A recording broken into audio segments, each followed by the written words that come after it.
Everybody, welcome back to the Aliens and Angels podcast. And now I've got something I want to add to my introduction. I want you to know that all the content, except for the thumbnail art, but all the other content in this show is completely authentically human generated, and it includes absolutely no AI generated components. We are the real deal, real people having real conversations. So I thought you might like to know that, because there's so much fake stuff coming out now. It's really hard to tell what's real and what's not. So I thought I would tell you that my content is absolutely real. And the only thing I use AI for, I use an older AI model, is for creating the thumbnails. So for today's show, I'm very happy to introduce you to my new guest, Sue Walker. Sue is an internationally recognized clairvoyant, a medical intuitive, paranormal researcher, artist, and co-author of the book called Inviting ET. She is also the translator for the Ponte Greys of the Sandia Mountain Information Station, who reside at the Sandia Mountains, Albuquerque, New Mexico, helping prepare humanity for official first contact. All of the links are featured below in the description. Thanks for liking, commenting, subscribing, and please do share my content with your friends.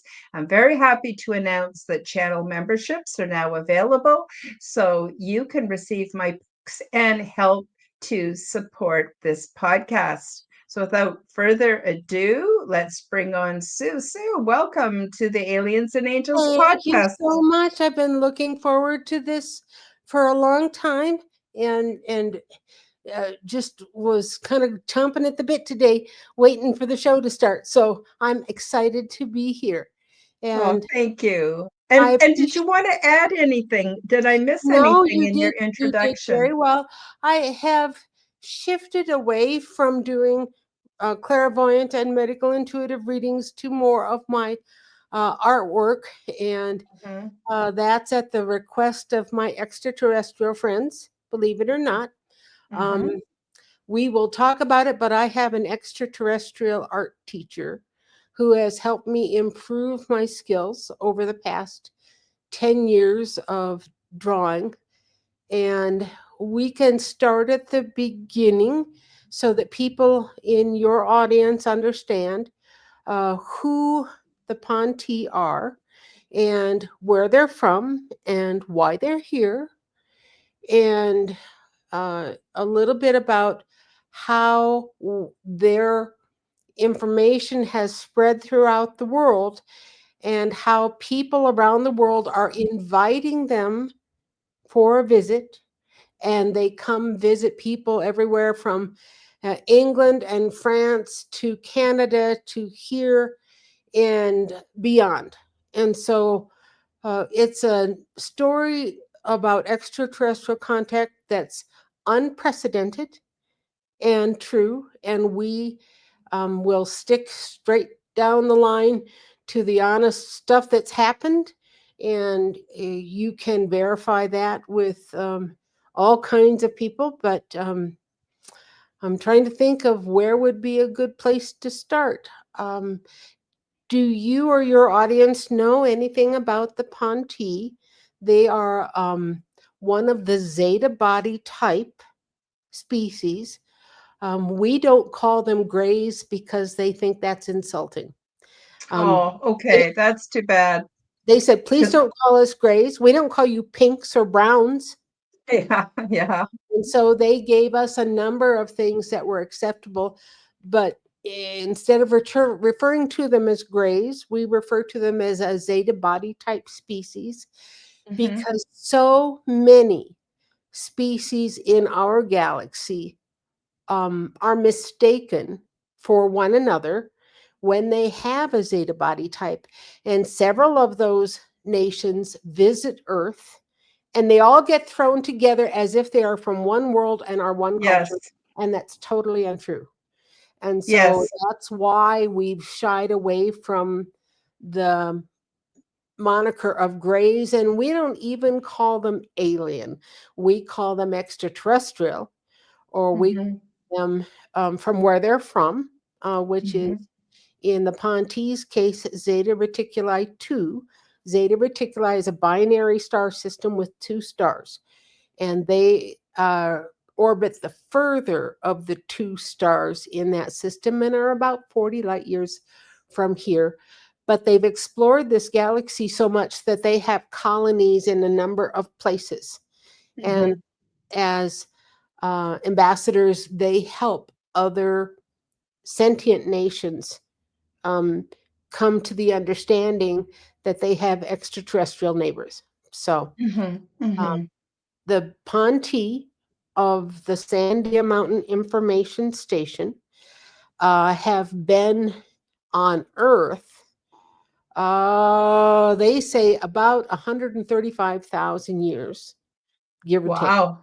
And they have records that go back farther than that, but from other star nations. The Sandia Mountain Information Station itself was retrofitted into the ancient tunnel system left over from one of the last ages of man that ran north south on the eastern side of the Rocky Mountains. You can go from the Arctic all the way down to Central America in that tunnel system. It has collapsed in some places due to tectonics, but um, we as Earth humans have discovered the tunnel system and have expanded it. And so you can go from New Mexico and Albuquerque over to Area 51 now without ever having come up to the surface. You don't need to. Mhm. The tunnel system is fairly extensive with lots of side tunnels. Mhm. Um, let's see. I was introduced to the Ponte in September of 2013. I came down to New Mexico for the first time from where I lived in Iowa to visit my new boyfriend's house, who is now my spouse. And when I had been here maybe 10 days, he and I were watching television in the living room. My spouse's name is Otter, like the animal. And Otter and I were sitting watching America's Got Talent of all things, and it was the finale week. And we had a favorite performer. And when he finished his performance, I turned to Otter and I said, "Wow, he was really good. I hope he wins tonight." And then something very strange happened. A new, brand new, calm, clear male voice popped into my head telepathically and said, "He was good. I hope he does win." And I had been doing clairvoyant and medical intuitive work at that point in time, paranormal investigation of all kinds, hauntings and haunted places and ghost busting and all kinds of unusual research for more than 2 decades. This was not a ghost. It was not a disembodied spirit. It was a physical, live person who was not in the room with us. And it came with a directional sense and distance. It came from a single spot inside the Sandia Mountain. That was new to me. And I had never had that kind of a thing happen before. And I turned and looked at the mountain and I went, "What is this?" And then the voice went silent. And I thought, well, that was really strange. I wonder what that was. The next day, I heard the same voice again. just for a small, short sentence or two quip, and then it went silent again. The third day, I heard it a third time, and I figured I better ask Otter. And I turned to him and was a little afraid that he was going to think I was a crazy woman. Mm-hmm. Turned to him and I said, Otter, I have a strange question for you. You ever hear a voice coming from the mountain? I keep hearing this guy. And Otter went, oh, them. Oh, they talk all the time. They talk so much I have to tune them out. They've been talking to me ever since I moved into this house in 2009. Why? And so I was a little relieved. And Mm-hmm. so we chatted about the voice, and I said, I hate to just keep calling it the voice from the mountain. That sounds kind of dumb. I'm going to give it a nickname. It comes from the Sandia Mountain. That sounds like a name. I'll just call it Sandia. And I had forgotten completely at the time that Sandia means watermelon in Spanish. And when I turned to Otter and I said, I think I'm going to nickname the voice Sandia, the voice was listening and piped up immediately afterwards and said, Sandia, watermelon head, that'll work. And then he went quiet again. And I thought, what? What does he mean? Who is this? What? I didn't understand it at the time. I figured it out later. I went back to Iowa, and when I went back to Iowa, I didn't hear the voice. 2 months later, I came back down to New Mexico and was going to spend the Thanksgiving holidays with Otter. And as soon as I arrived back, the voice started up again. And we started chatting more and more each day, like neighbors across a backyard fence. And Sandia started kind of introducing himself to us a little more. And I finally got brave and I said, Sandia, I have a question for you. What's your real name and where's home? And he answered immediately and he answered in detail. And he said, my real name is Tookum. And I went, what? He said, Tookum. And I said, slower. He said, Tilkum. And I said, Tilkum, like Teal, like the color, come, like come here. And he indicated that that was as close a pronunciation as he was comfortable with. And he spelled it for me immediately. He said TLKM. And he followed that up with our language seldom uses vowels unless they are borrowed. And I said, where's home? He said, home is the fifth planet orbiting the further of the two stars of the binary system you call Zeta Reticuli, in the constellation of Reticulum, which is a southern hemisphere constellation, difficult for you to see from here. That was the whole quote. And I went, oh, okay, Zeta Reticuli, this is making sense. And I said, what's your planet called? He said, Pantel. And he spelled it P apostrophe NTL. He said the apostrophe is a diachromatic mark indicating a lip flap. P, p is a lip flap. And so they are a telepathic species. They have vocal cords, but it's an unused, unpracticed muscle. So Yeah. very few of them teach themselves to speak out loud. And he described himself as their people, the Ponti from Pontel, live to be about 400 years old on average, have 4 fingers, 4 toes. Their fingers, the digits of the fingers are twice as long as our digits.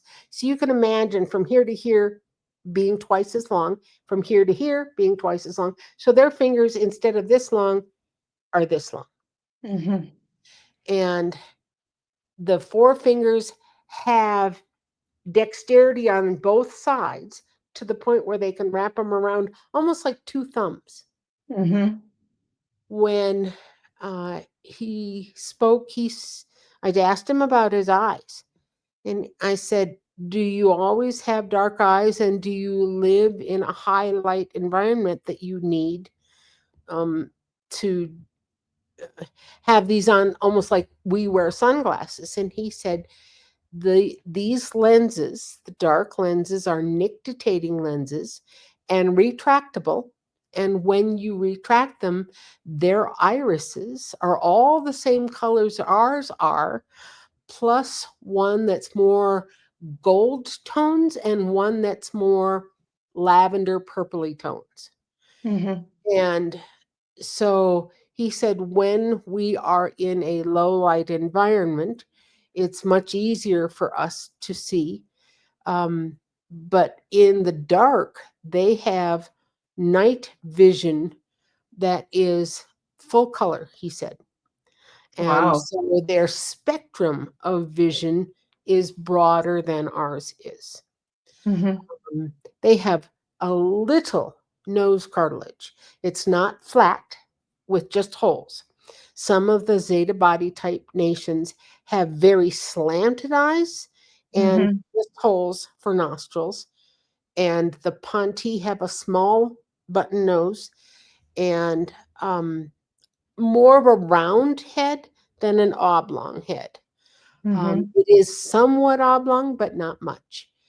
So we started talking to Sandia or Tilcom in 2013, and he did not introduce us to any other members of the staff of the Sandia Mountain Information Station.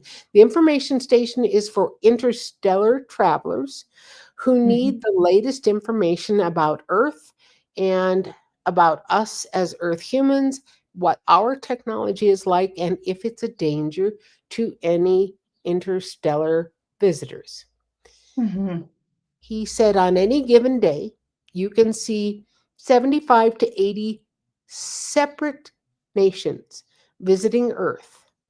75% of those are here to visit our oceans. We are a water world, Mhm. and the aquatics that are in our oceans are apparently legendary. Their songs, the songs of the cetaceans, and the wisdom of the deep ocean aquatics, including the amorphous beings and the octopi and things like that. Um, the interstellar travelers come to visit them.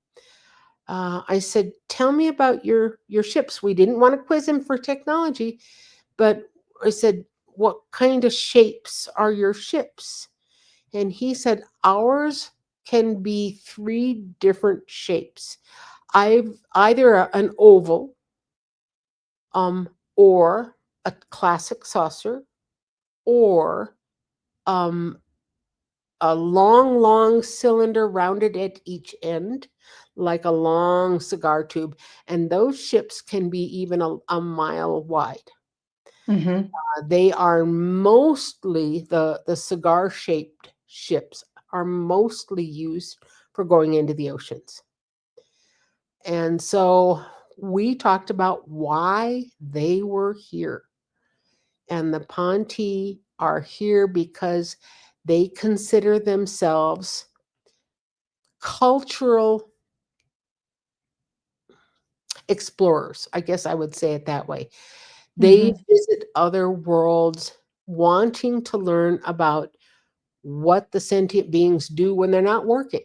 What do you do in your free time? What do you do in your off hours? Mhm. And it's those things that we overlap the most with other Star Nation folks. Art, music, dance, um, costuming or clothing, uh, food. And so we've had marvelous discussions with the Ponti about all of those things, including what kinds of things do they eat when they're here that are our foods that are closest to what they make at home. Mhm. And we learned that their diet is what is usually called pescatarian, meaning they will eat fish and seafood Mhm. and lots of vegetables and fruit, and not avians, not four-footed animals.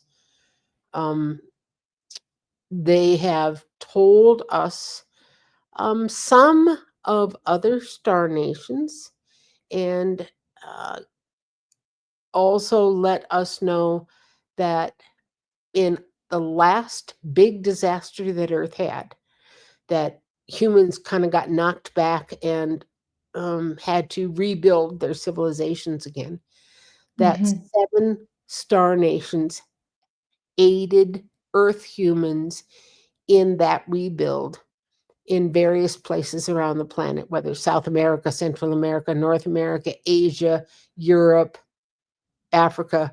And so every location that one of the 7 star nations helped Earth humans, that that star nation kind of has loosely jurisdiction over that area. They usually have an underground facility and have remained in that area.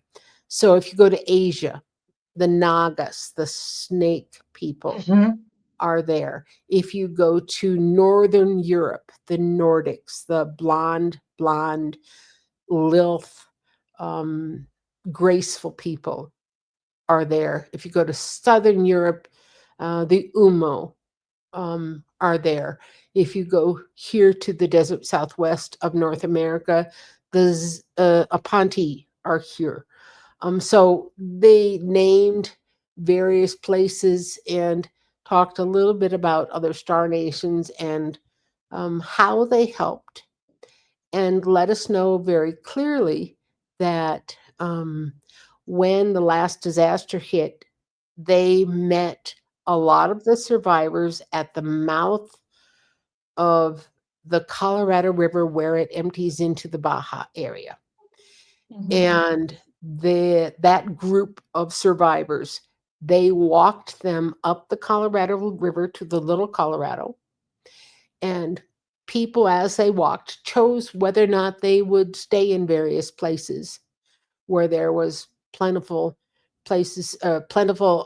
materials to make shelter, grow food, etc.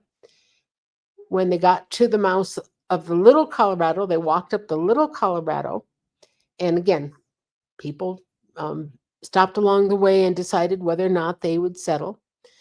When they got from the Little Colorado to what used to be the uh, river that went up to Zuni and Zuni Lake area, both of those have dried up now, the river and the lake.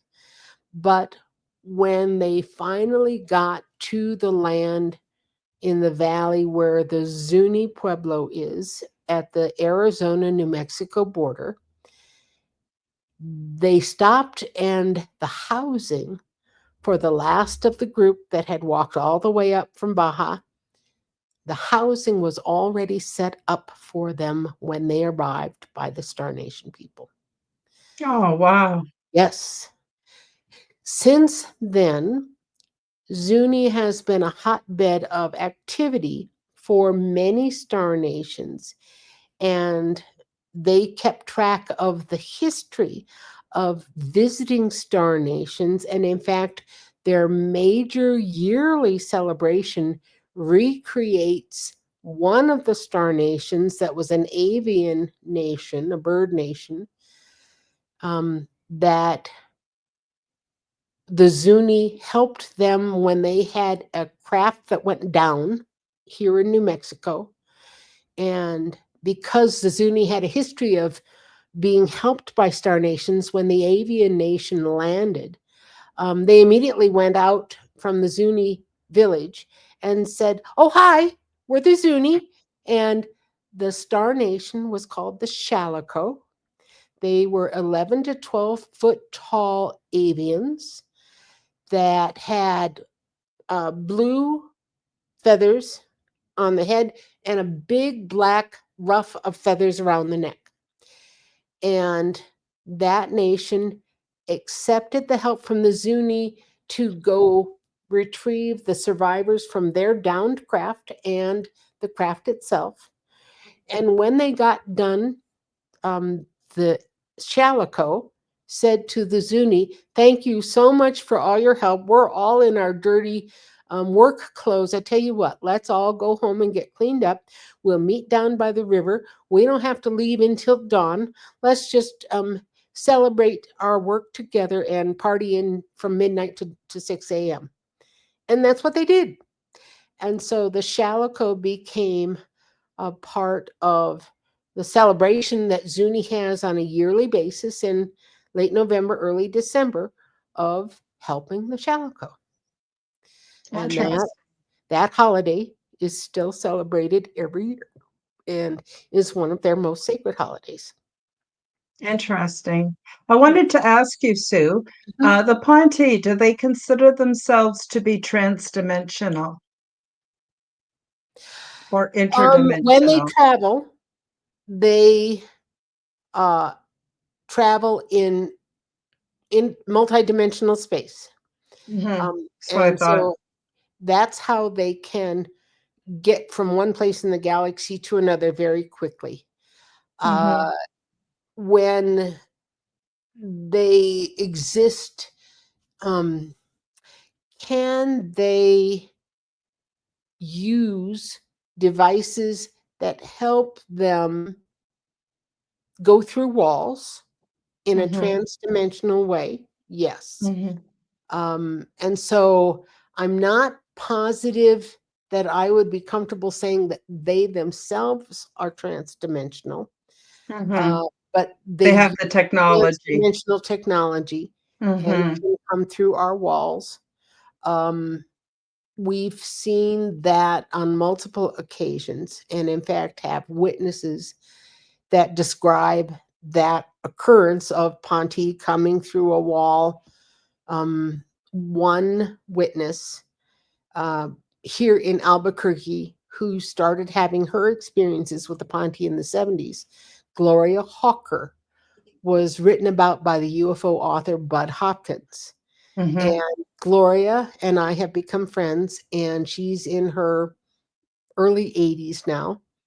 And she was injured and describes one day laying in bed after her injury, and the wall at the foot of the bed dissolved into an 8-foot circle, and 5 Ponti walked through the opening and surrounded her bed to heal her.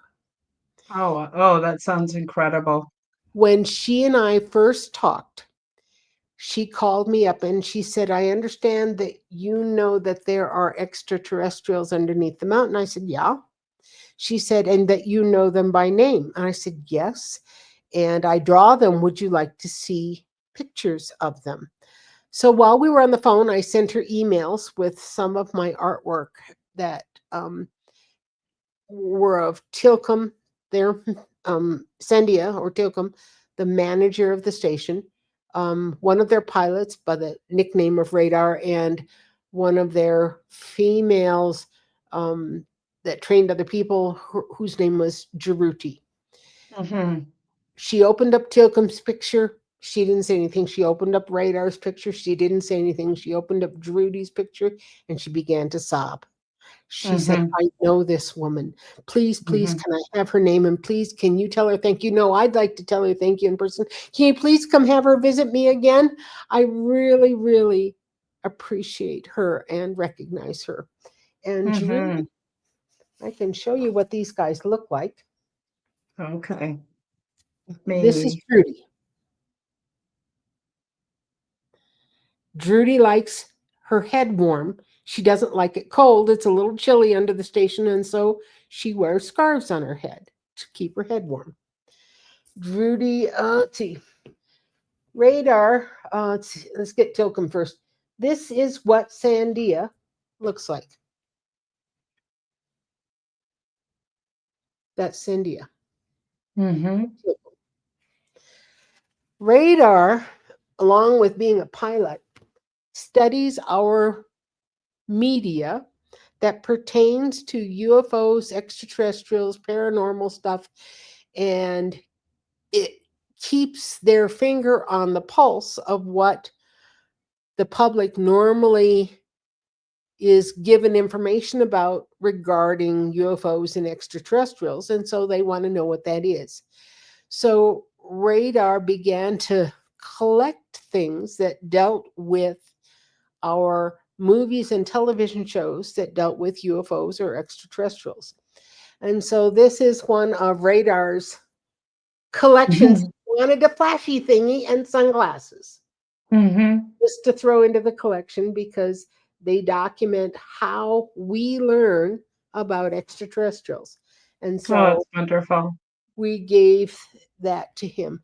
Um, so the guys under the mountain, it was Tilcom who requested that I start drawing them.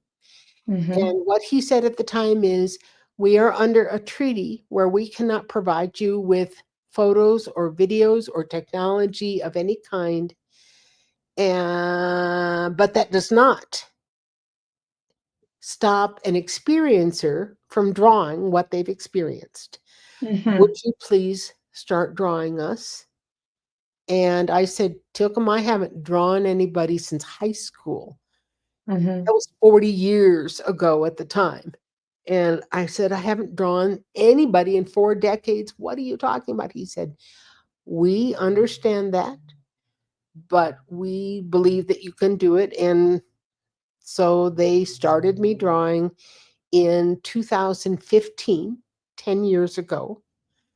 And I draw every day a little bit, sometimes for 3 hours and sometimes for less than a half an hour. But I do draw Mm. every day. And what I do now compared to what I did 10 years ago are very different.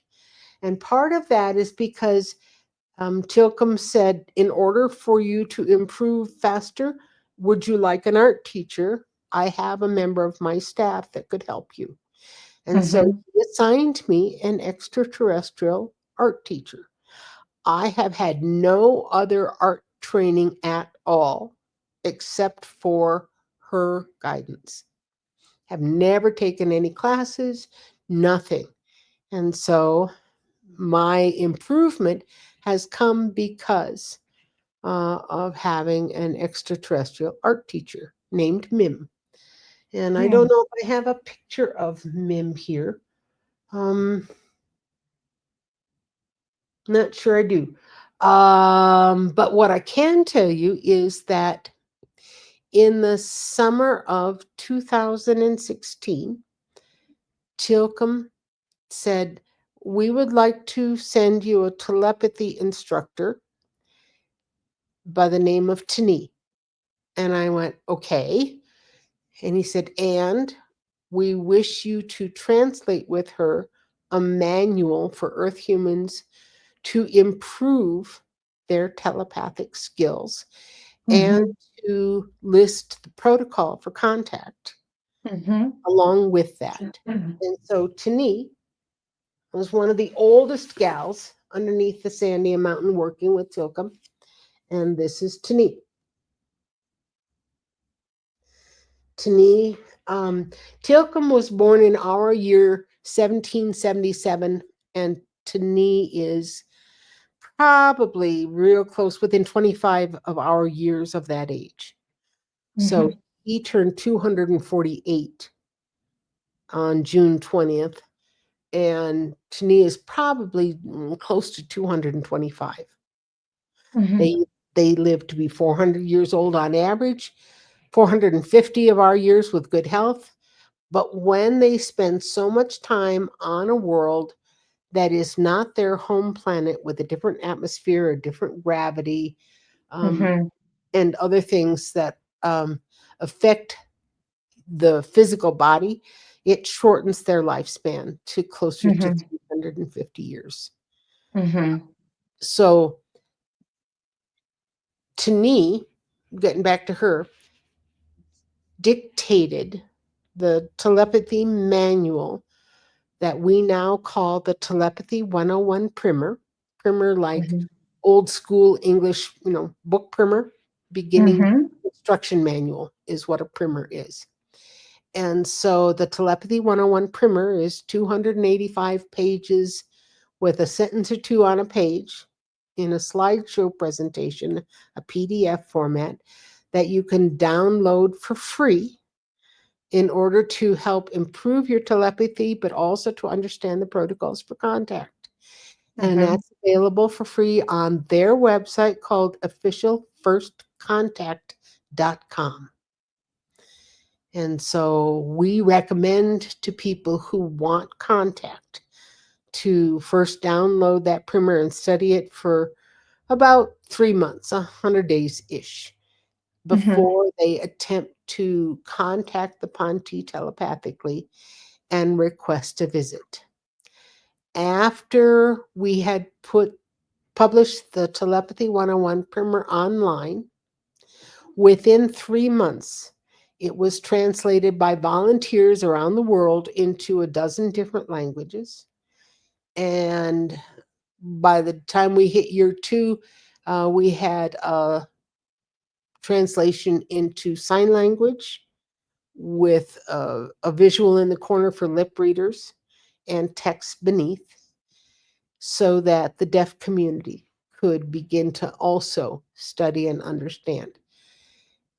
People all over the world began studying the Telepathy 101 primer and asking for a visit and getting the visits. Mm-hmm. And when that began to happen, then they understood that they could also request visits from the Ponti by name, because they had begun to um, learn about more of them other than Tilcom and Radar and Drudy from Mm-hmm. the Twitter account. In May of 2015, Tilcom came to me after talking to Radar and said, "We understand your planet has something called social media." And I went, "Uh-oh, yeah." Mm-hmm. He said, "We wish to open an account because we wish to teach." And I went, and I had to stop and think whether or not I could open an account for another person and translate Mm-hmm. for them. And my response back to Tilcom was, "I think so. I think we can do that. As far as I know, there's nothing illegal about it." And so we opened first a Facebook account for a month, and it didn't grow fast enough for him. And then we opened a Twitter account. I knew nothing about Twitter at the time. I'd never been on it, and had to request information from my webmaster who knew all the different social media platforms. And after thinking about it, he said, "I think Twitter would probably be the easiest one for you to start with." Mm-hmm. And so the Ponti first started teaching on Twitter in June, the first week of June of 2015. And now I think there's more than 22,000 tweets from Mm-hmm. a lot, and information on every topic, and that I've asked them about, and more than that even. So um, people got to know the Ponti and could ask them questions directly and get direct responses from them.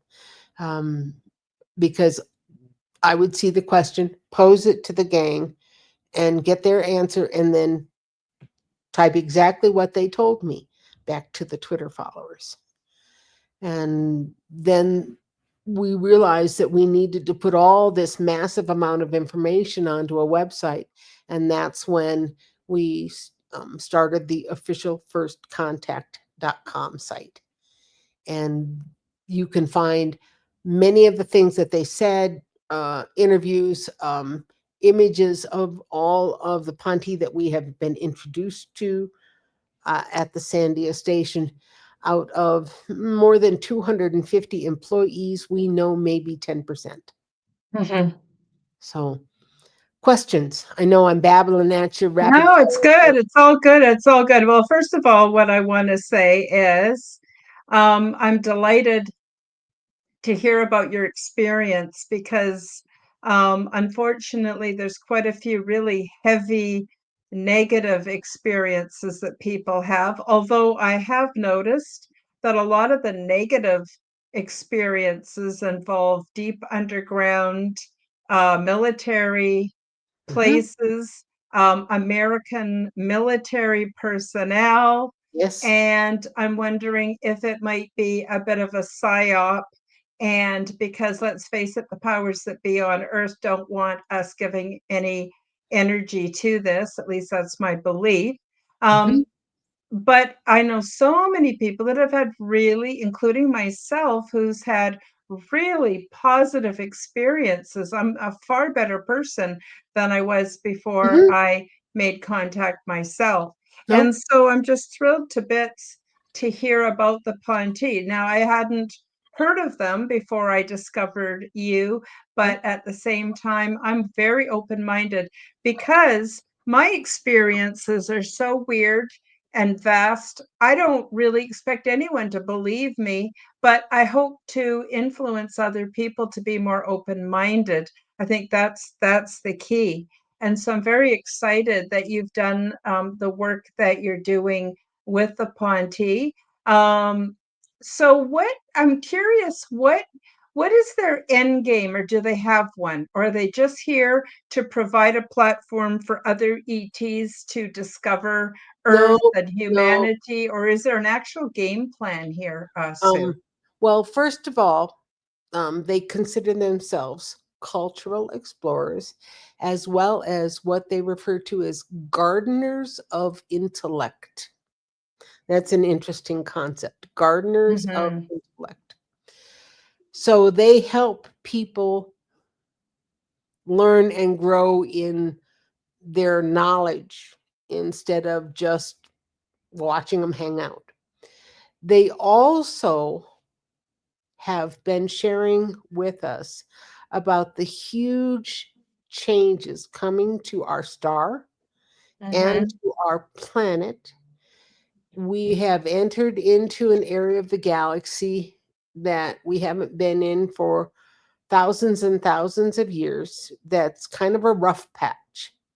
And mhm, it has a lot of geomagnetic anomalies, and that influences the health of our sun and tends to cause it to have more CMEs, more coronal mass ejections, more big plasma sneezes all across its surface, but they tend to become more severe when they're in this area of the galaxy, and the sneezes can be big, as in knocking out all of our satellites and taking down our electrical grid, or they can be massive and cause planetary extinction and a mhm, whole planetary reset. mhm, Our own northern and southern magnetic poles are affected also by this area of the galaxy.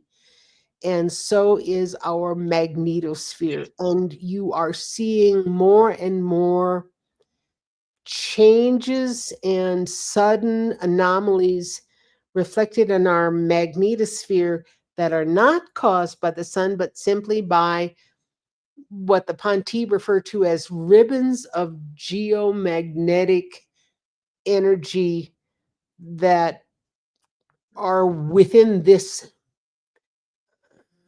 debris filled area of the galaxy mhm. that affects the north and south poles in a lot of ways. And you know, and I know that our north and south poles are moving faster than they ever have. Yep. And at the moment, they are moving toward one another. Mhm, And we are about ready to shift to the place where we could have two north poles and one south, or two south mhm, poles and one north, or two north poles and two south poles. mhm, All of that would continue to weaken our magnetosphere, which is already weakened a great deal in the last 50 years and is letting through more dangerous cosmic rays than it ever has, and more anomalous things that change the geomagnetics in local places. You will see strange things happen to the electrical grid in Mhm. localized areas, and strange things that affect the power of anything that operates with a battery. Mhm. And so, will batteries suddenly die all across the things in your household all in one day? They could. Or Mhm. could your lights begin blinking uncontrollably in weird ways? Yes, they could. Can you burn out more light bulbs across your house all in one day because of it? Yes. So, bursts Mhm. of energy. Um, we happen to have a whole house surge protector on our house, meaning that before the electricity goes out to the house, what comes in off the grid stays at 60 hertz and doesn't vary from that like most Yeah. households. Yeah. And so that saves our appliances and electronics a great deal here. Mhm. But the area that we're going into can cause us to go from a first world nation to a third world nation with no electricity in one big sudden surge. Yeah. And that happened, or that kind of surge happened back 100 and The Carrington 50 years, event. yeah, 150 years Yeah. ago. Mhm. In And fact, we're overdue. We're overdue, aren't we, yes, for we are. We are very over. something? Yeah. And So so when does the Ponte think this will happen? Do they have any idea? between Can they now tell? in 2040, but they have been watching this solar cycle and the next one following this one Mhm. very closely, and Mhm. have put out warnings when they see that there will be huge surges or potential surges coming from the sun. Mhm. Um, when we ask them, why can't you pin down the date?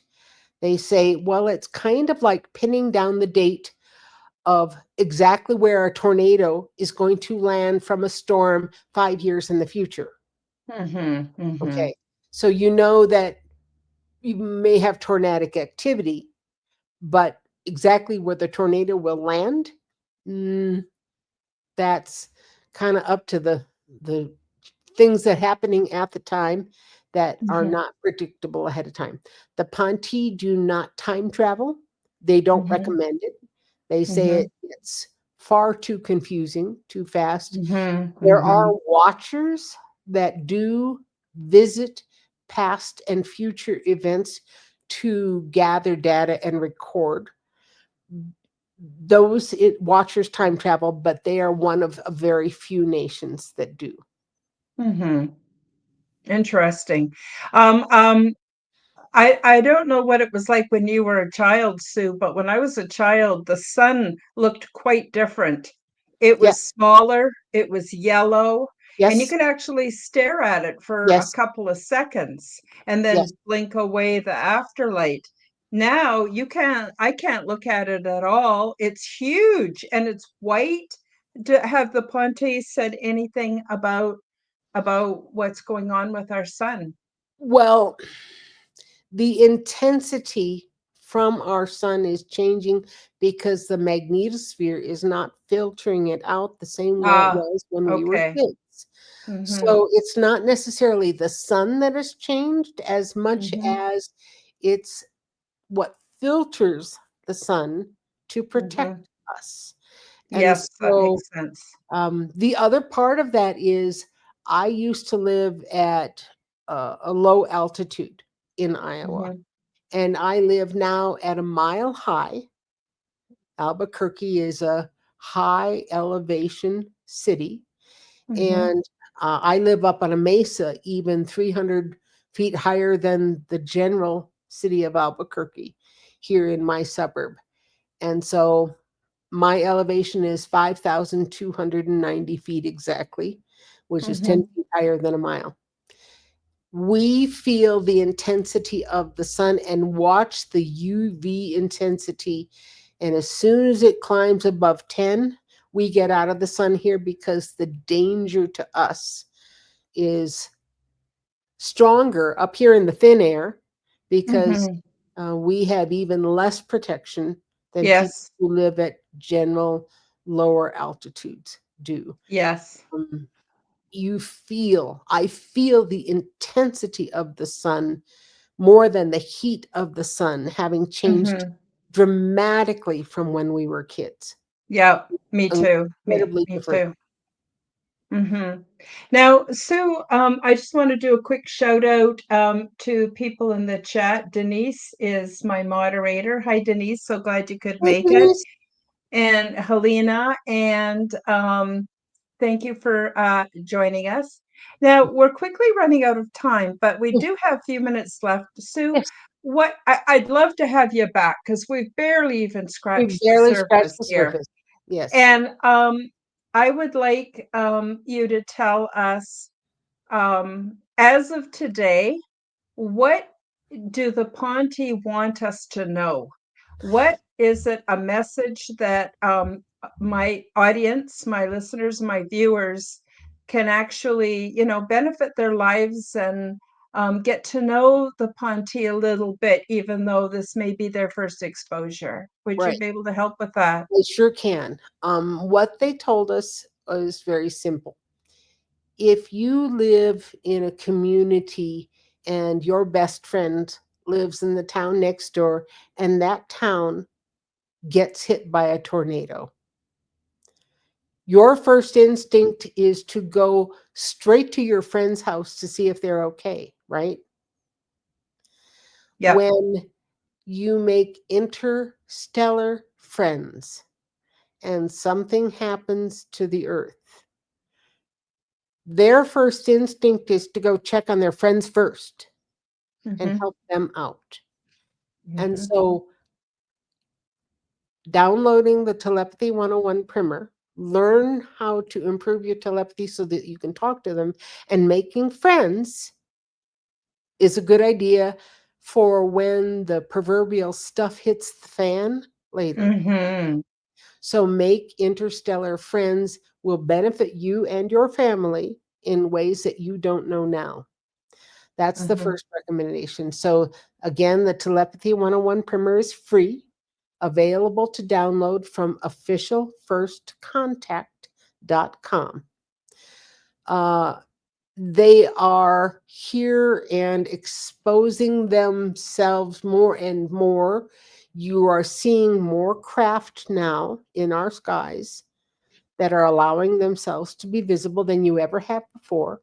Mm-hmm. And the next step would be allowing pilots and others to see occupants of those craft through the windows. Mm-hmm. Now, normally the craft that the Ponte have don't have windows, they don't have seams, they don't have rivets. You don't see anything but brand new, shiny, white, smooth all the way around. Mm-hmm. They can create windows and doors um, from the craft, but it is not something that when it's sitting and parked that you see. Um, what else do they want you to know? If you wish to survive the changes that are coming, they recommend going underground Mm-hmm. and having things underground to help you survive for quite a while, even up to Mm-hmm. 2 3 years. They want you to stay safe. And while there are hospital ships and helper ships from other star nations coming into our system and parking themselves outside of Neptune's orbit and waiting, um, those ships are not going to be enough to help any more than maybe 1 million people at best, Mm-hmm. not Mm-hmm. 8 billion. Mm-hmm. And Mm-hmm. so you cannot necessarily, if you don't know the Ponte or any star nation, expect to go on a ship. That would Mm-hmm. be unusual. They look for honest people. Honesty in a telepathic nation is critical. So, Mhm. honest, mature, spiritual, right minded people Mhm. who think 7 generations into the future before they make big decisions that are going to affect your great, great, great, great, great grandchildren. Mhm. And so they're here to help and here to be a friendly face and a friendly voice to introduce themselves to us so that we are less afraid of extraterrestrial contact. Wonderful. Yeah, I think that's absolutely wonderful. Now, Sue, for people like myself who don't have access to subterranean shelter, is Mhm. there any safe zone in Canada or the United States or Mexico that you know of?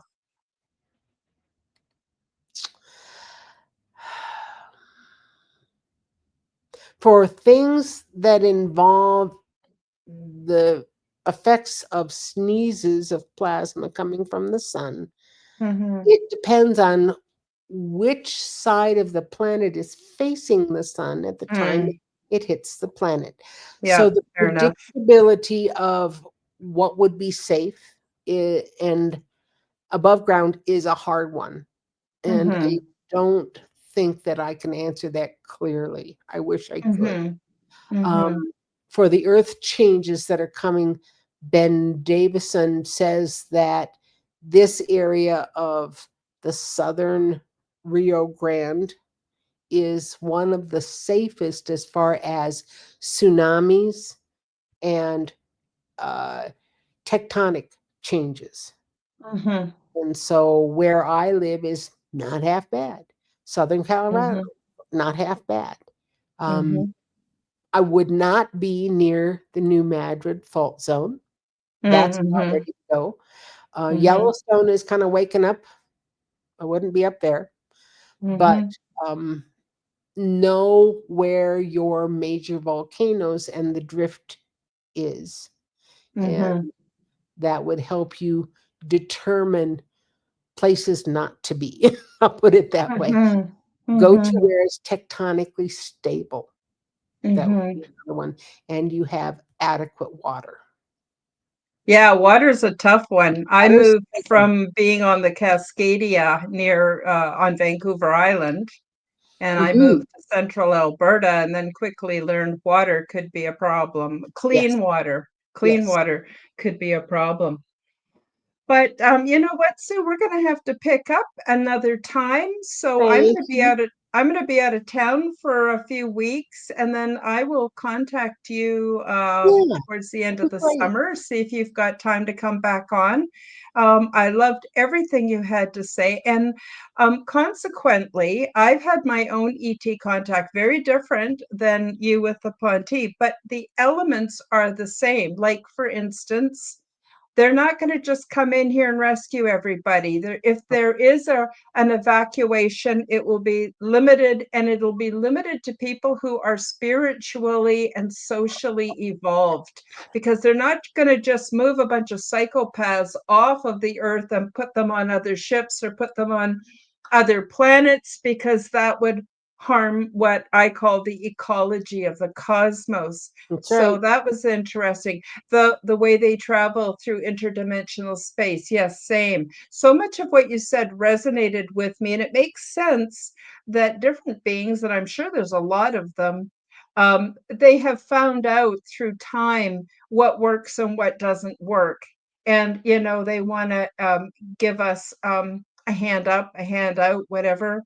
Mhm. So I've really, really appreciated you being on the show today. Now, some people will be listening to this on an audio. Do you again want to say the links of where people can find Sure. you? And of course, they will be in the description below.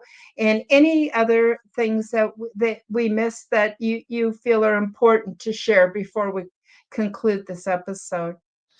There is a Facebook page. The Sandia Mountain Ponte Crew is a private group that is full of like minded individuals, many of whom have contact with the Ponte. and that's an option on Facebook. Twitter is the handle of @Sandia Wisdom, all one word. The YouTube channel, where you can see the Ponte, all of them in their portraits, and a little bit about each one, and a video on why they are here and everything else. The YouTube channel is the same as the Twitter channel, @Sandia Wisdom. You can Wonderful. also see some of my art there. You can see a combination of my art, as well as information about the Ponte on my Instagram, Sue Walker page. I think it might be Mhm. Sue Walker 1111. There is a TikTok page that doesn't have too much. And again, I think that's under my name, Sue Walker. And Mhm. so Mhm. you can also, if you want to have your own CE5, download our book, Inviting ET, from Amazon. And Mhm. the Ponte's webpage is officialfirstcontact.com. Oh, wonderful. Well, you've given us a lot to think about today, Sue. I want to tell you, I really appreciate you coming on the program. Thank you so much. I can't You're wait to very have you welcome. back. But thank you for the work you do. And I got to tell you, what I love about your artwork is when we look into the eyes of these beings, I see we're not so different after Right. all. And I think it's critical that we remove that fear factor, so that people can be in a position, just like if you lived in, say, Mexico all your life and you'd never seen a white person, or you'd never seen, different ethnicities, you saw them for the first time, you'd kind of go, oh, that's interesting. I want to go talk to that person. Well, that's what we want people to feel when they actually meet face to face with our extraterrestrial brothers, sisters, cousins. So I just appreciate you so much. Thank you so much for coming You're on the very show welcome. Thank today. you for having And me I on. and I can't wait to have you back. So that's it for the Aliens and Angels podcast today, everybody. Appreciate all of you who are listening to this on an audio or watching the replay or the live. I appreciate each and every one of you. Appreciate the people in the live chat. I hope you all have a really good upcoming week. So we'll say goodbye for now, and we'll see you next week on the Aliens and Angels podcast. Bye-bye, everybody. Bye-bye. Thank you for joining me for the Aliens and Angels podcast. Read about my true life ET contact in my book called Transdimensional Meet the New Neighbors, which is now available on Amazon worldwide. Subscribe to my YouTube, Rumble, and X channels at Karen Holton TV. The like button and leave me a comment. And please do share this podcast with your friends. Check out my website at www.karenholtonhealthcoach.com to see my free resources and amazing products and services. All of the links will be in the description below. As part of the Forbidden Knowledge Network, you'll also find the Quantum Guide Show with Karen Holton on all audio platforms. Until next time, keep up the good work.